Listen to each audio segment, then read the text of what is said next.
Artean, kalidadezko osasun zerbitzu bat aldarrikatuteko batu gara gaur hemen.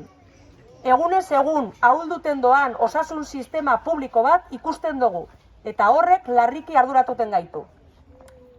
Onuragarri edan berrantolaketa baten moduen, saldu gure izindozkue herriko medikuetxean hartatzea. Asteko 2 egunetara murriztutea. Ustez, itxarote zerrenda hobetuteko dalakoan. Badakigu ordea, neurri hau zerbitzuen prekarizazioan ondorioz hartutakoa dela. Herritarrok, lehen mailako arreta zerbitzu egoki eskatan dugu, zer gitxiago. Horregaitik gure exigentziek dire. Batetik, egunero mediko eta erizainan atentzioa manteni dute herrien.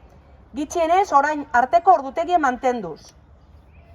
Bestetik, mediku hartatzerako itxarote zerrenda murriztutea. Horretarako, 2 neurri hauek ezinbestekoa diela pentsetan dugu.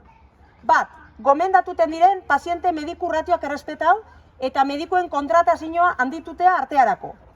2, lehen mailako arreta zerbitzuetako lan taldea behar dan moduen osotutea, gure herrien horretarako administrarie kontrataute.